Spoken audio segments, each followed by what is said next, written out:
How's it going, you guys? Today we're going to be talking about the new movie from Danny and Michael Philippou, Bring Her Back. This is their new movie following Talk to Me from 2023. That was one of my favorite movies from 2023. I actually saw it multiple times in theaters, but I really loved that movie. It was super fun and inventive, and it was no wonder to me that it was made by these two guys. But yeah, if you guys learn anything... So I was so excited for this new movie, Bring Her Back, that I actually didn't watch any of the trailers. I actually only watched one that played before a movie. I can't remember which movie it was. If I remember, I'll tell you right here. But walking in blind was definitely a choice, but if you want to go for the maximum effect of this movie, it's definitely the way that you need to go in. So if you know nothing about Bring Her Back and want to know nothing about Bring Her Back,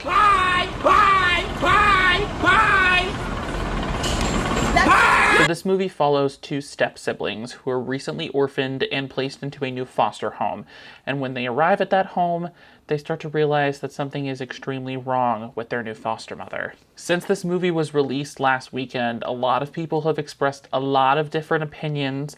So I'm going to explain to you guys in a little bit of detail as to why I love this movie. And yes, I did love this movie. A little bit more than Talk to Me, but we'll get into that. But I will be including a spoiler section later on in this video to get into the nitty-gritty specifically of the things I loved in this movie. So to start off, every performance in this movie is incredible. You're going to be hearing a lot about Sally Hawkins in this movie, and it's very well deserved. Her performance has so many different layers, and she's unraveling and revealing those layers and giving you an insight into the darkness of Laura's psyche to reveal that there's a very honest truth at Laura's core. She's just going about pursuing that truth in a very deceitful, destructive, and evil manner. But specifically, all of the kids give outstanding performances. Jonah Wren Phillips is so scary, and he's so casually scary too. He acts in this movie like he has been acting since the start of cinema. Like, this is kind of like an enigmatic type of performance where he specifically feels like he exists only in this movie and in no other world, any other context. Like, if I see this kid in any other movie from now on, I'm only gonna be seeing Oliver, the little scary boy, and that's really powerful and exciting to see that this kid has kind of become the symbol of this movie. But Billy Barrett and Sora Wong have incredible chemistry. All of their moments throughout the entire movie were moments that either made me smile or cry, and that's all that I could have wanted from this dynamic. The direction here is incredibly slick, and it's definitely a step up from Talk to Me, which, don't get me wrong, Talk to Me is a very well directed movie. But this movie includes lots of very long takes with really intricate blocking that keeps the characters very focused in the shot, but lets the actors use up as much of the space as they can. The handheld camera work for me worked here a lot more than it does compared to other movies, and that's mainly just because the camera work changes with the intensity of the story. So the higher intensity the moment, the more intense the camera work, and there would be more movement, more shakiness, or it would be a lot shallower depth of field. They'd be playing a lot more with shuttering focus and stuff like that. So there would be a lot more intricate camera work with the more high intensity moments, and I really liked that. Especially during the more disgusting moments of this movie. And yes, there are completely, absolutely, incredibly fucking disgusting moments in this movie, to the point where me and the singular man sitting right behind me the first time I saw this movie were screaming at the top of our lungs. Hey Zach, if you're watching this, shout out. But we were screaming at the top of our lungs, not just during that one scene that everyone's been talking about, but there are two other specific scenes where him and I were fucking beside ourselves, to the point where we were I just hit the mic, but like, it was so, it was a lot. It was a lot to deal with. It was a lot. It would be to the point where we would be gagging and freaking out about whatever was happening on screen, and then immediately applauding as soon as it was over. It was like a vicious cycle. It was a lot. I digress, but Danny and Michael Philippou do an incredible job at getting the audience familiar with a space and then using that space to hammer home a certain effect or a scare. And they also do this with creating some really great visuals. They set up certain places, things that are later used in very, very now in my brain iconic visuals. They also very clearly recognize the importance of proper, great blocking, to the point where now, because of that, all of their transitions and movements and everything feels so fluid. The movie really just flows from beginning to end. Their commitment to working with things practically, even down to like the DV tapes that they would shoot certain sequences with, is so unbelievably inspiring, especially for someone like me who wants to commit to that type of realism whenever I'm working on a project or writing something. And there are now some scenes and sequences in this movie that will be forever seared into my brain because of the level of craftsmanship that's on display in this movie. Like, every department here really does deserve an A+. Every costume designer, prop designer, special effects designer, VFX designer, every single PA, everyone, you little troopers, all of you guys, you deserve an A+. Speaking of how the movie flows from beginning to end, I really like the structure of this movie. It has a very definitive 3-act structure, and it has very clear act breaks, and that came to me more as I saw it the second time. They save things for later down the line to reveal, to kind of string along the audience and keep everybody interested, and I really, really liked that slow unraveling of what the hell is going on here. So, you know, going in blind, I kind of just rode the wave, and I feel like I went on a very satisfying journey, which I know that a lot of people don't agree with for some really valid reasons, don't get me wrong. There are some decisions made in the third act of this movie that have a lot of people very upset, and rightfully so. They're bold decisions that seem very unjustified in the moment. I can't say much, but just know that the third act of this movie may make or break it for you. I do agree with a lot of people that point out that this takes very direct inspiration from other movies and stories, but I also do agree with people when they say that they use those cliches and tropes in a very new and original way, and it kind of gives a new spin to this type of horror movie. And it's very clear that when you watch the movie, there is a very obvious layer of honesty from the Philippou brothers as they incorporate very real life experiences into the fabric of this story. What was kind of the inspiration in terms of this? Because it's still terrifying, but it's also very heavy. Our cousin lost her 2-year-old, and it was this thing, like, we were in the hospital with her and the family was surrounding her in the hospital bed, and he was on the bed, and they were holding onto every part of him, like his hands and his feet and his head.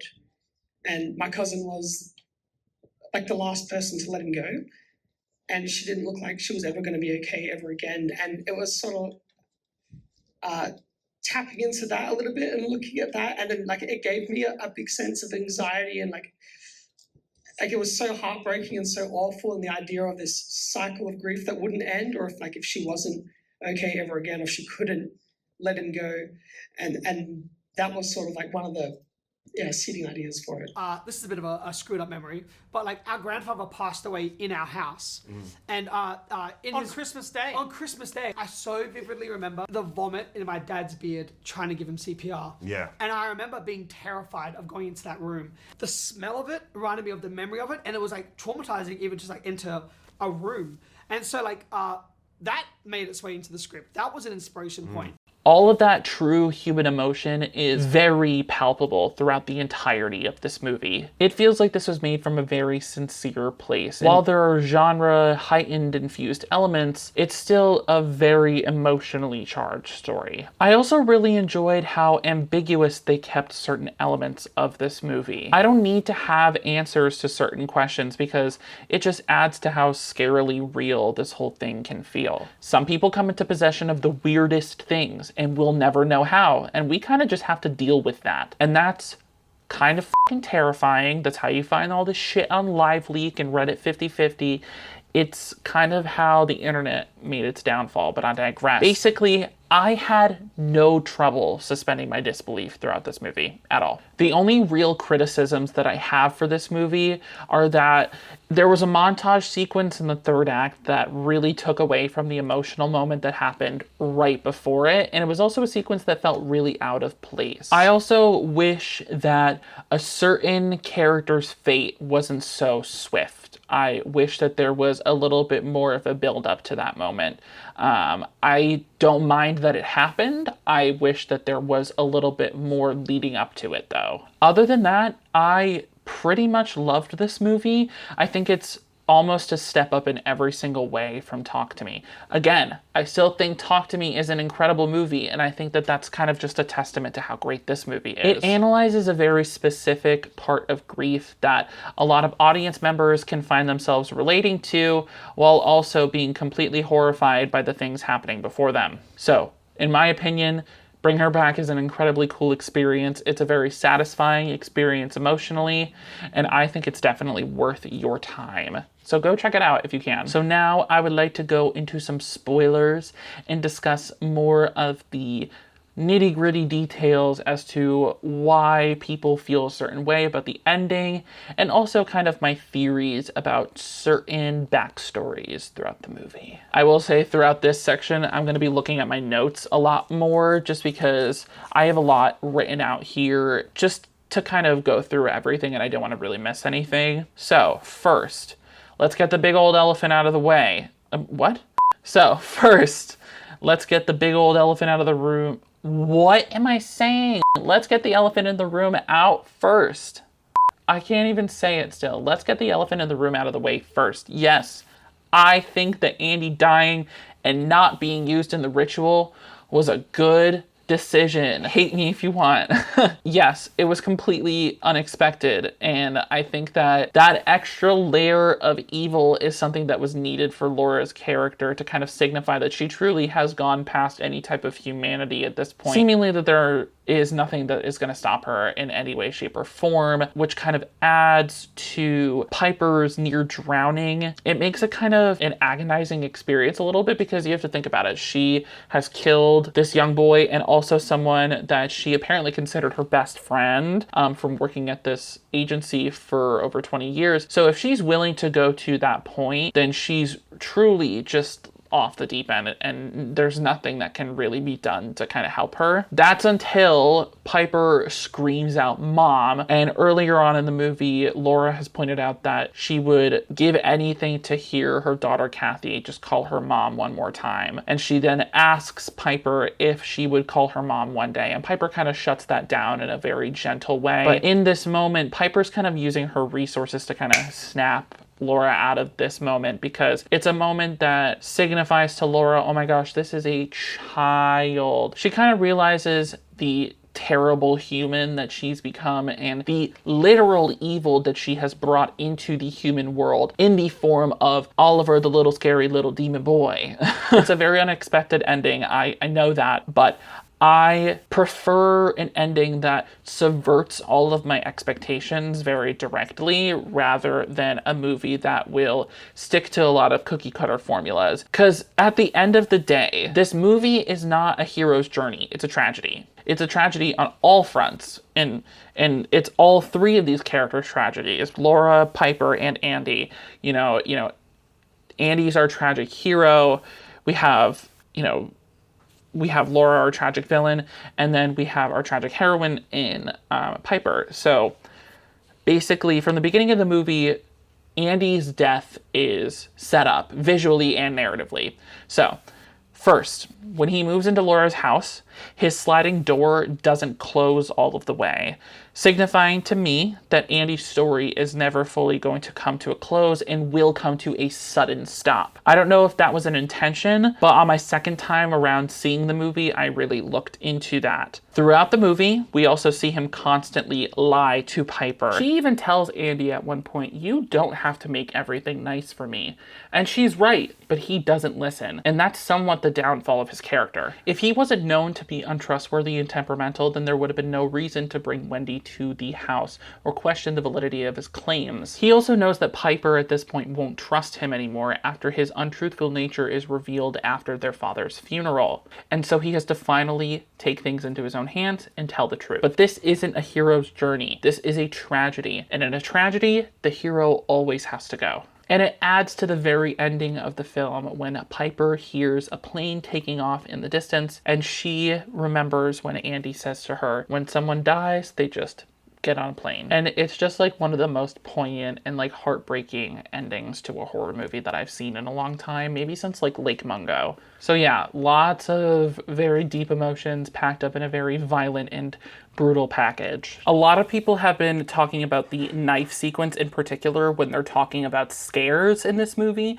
but I want to bring to light a couple of other scenes. And don't get me wrong, every single scene with Oliver is absolutely terrifying. Even from the beginning when he's just a little boy that is very clearly just a very annoyed demon that is really fed up with playing a little boy. The reveal of the demon inhabiting Oliver in the bathtub is one of the only times that I've clutched my pearls in a movie theater recently. Anytime that he mimics someone or something, it sent chills down my spine. I hated it. However, for some reason, the scariest shot in this whole movie for me was this shot. This moment as Laura fully takes the power back over this demon in a kind of disassociative moment where she knows this motion will tame the demon is so scary. Her very fixated eyes and the way the camera tracks with her and her face completely emotionless, it's not even funny. I think it's because, like I've said before with other things, I have this thing where people look directly into the camera or directly above the camera like I'm doing right now. It's kind of like in Possession with Isabella Gianni looking directly down the barrel at all times. That is an element as to why that movie is probably the scariest movie I've ever seen.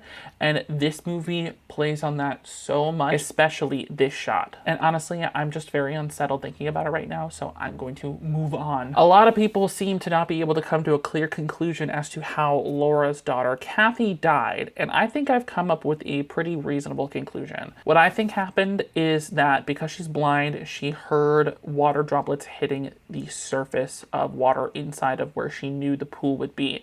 So this signaled to her that the pool was full. Therefore, she jumped in, and because it was not full, she hit her head against the side wall, knocking her unconscious, causing her to drown. When Laura goes to paint the marking in the pool to where the water should fill up, I think that she picked that spot in particular because that's exactly where Kathy hit her head. And she's had that spot memorized since the day that she died. That's just my opinion. Sound off in the comments if you guys have any other opinions. But before I close out, there are a couple of little tiny details that I want to point out. To start off, the transitions in this movie are absolutely insane. There's one shot that transitions from the inside of a washing machine to the inside of a shower, and that hard cut is very simple, but it's very poignant. There's also another transition that goes from Sally Hawkins being in the bath with her head one half outside of the bathwater and it being reflected onto the surface of the water, and then as she goes down, we fade into rainfall.